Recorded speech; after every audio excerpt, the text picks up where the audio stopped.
Hi lovelies, thank you so much for being here today. So today is the last of the Golden Sands seascapes as we move into fall or autumn. So here's the colours, and I used a 12 by 16 inch canvas today. I'm just going to speed up this part of the video. It's quite a long drawn process, and all the paints that have been mixed the day before are ready to rock.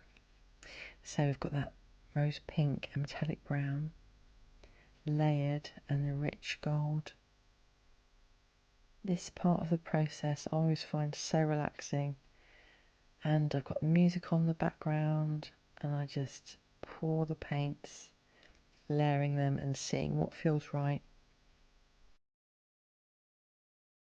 So now blowing it out. As you blow it out, you can see I put a little bit too much white on there towards the bottom, and I want to use white for the foam on top, so I'm just going to put a bit more metallic brown and a bit more rich gold,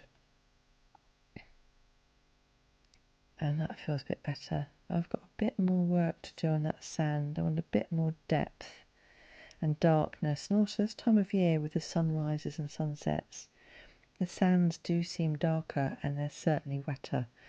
I don't live far from the sea, and I'm always observing how the sea is. Don't you find that the sea just gives you something new all the time? It's always a surprise. The same sea side can have one day a devastation look and the next day look like a lagoon. It always makes me marvel. So here we are with our turquoise, pale blue, and then the turquoise and white, and then the sort of sea green, which is the pale green. I love just putting that on. You can see how the bottom is all blue and the lighter blue is near the foam, and the darker green is giving it depth towards the outside of the painting. So I've got this bit here where I made a bit of a mistake where I poured the white and there's a bit of sea on the sand, so I wanted to cover that up with the white there. And I'm putting the white here so that I can create a bit more foam and create a wave. In a minute you'll see I didn't like how it turned out. It was a little bit too much white, but I did like the depth of the sea as it went outwards. So what I'm trying to do here is create that sort of effect where the sea is being drawn in and the white is separated. It's almost like a rip in the water. So I'm using my hairdryer now to create a wave, but in a minute you'll see how I changed it.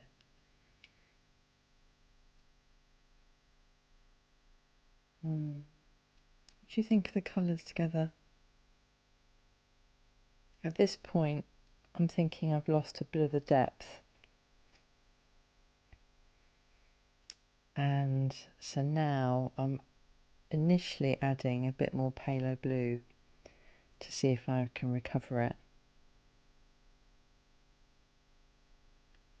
See, if you add a little bit of a line there, it does give a bit more impact, and it's okay to layer, but there does come a point where you can layer too much.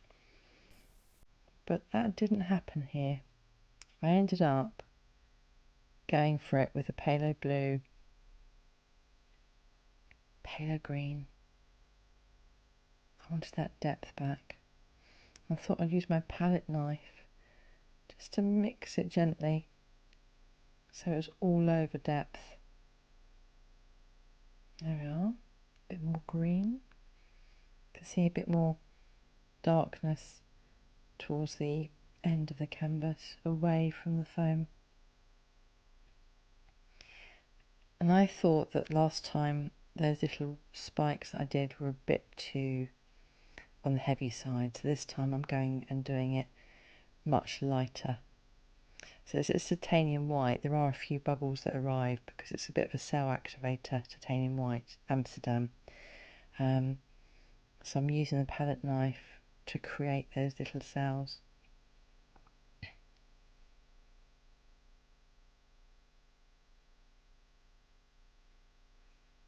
So when you use a palette knife to create movement, It then helps when you use a blow dryer afterwards, especially when doing a seascape.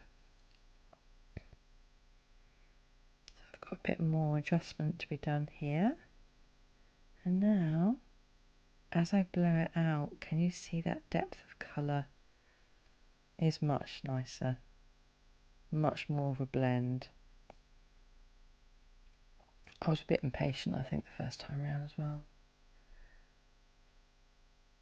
You can see that the paint's moving quite nicely. I quite like the formula that I found now. I'll put it all in the description for you.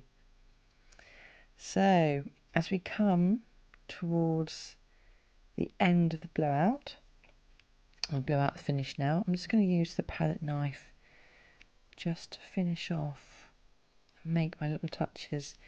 And I'm going to put a little bit more paint around the bottom corner. There's a tiny bit missing. And I'm going to use the palette knife to scrape off the paint at the bottom. I always have my paintings lifted slightly, so as it dries you don't get that gunge at the bottom of the canvas.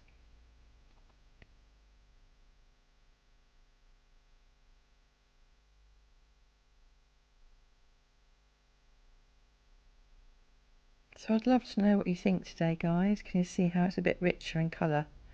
And once this one's dried, I haven't got a dry close-up today, but once it's dried it will go slightly darker as it always does. So I just want to say I really appreciate you being here and sharing this journey with me. It's always such a learning, and when you comment and say what you think you'd like, or how how you appreciate it, or you think you'd like to do something different, I really take it on board and listen. Thank you so much for being here today, and I love seeing your creations. If I don't reply to comments, please do give me a nudge, because sometimes it escapes me. And happy creating. So here's the finished product, and I wish you a lovely rest of the day. See you soon, I hope. Bye now.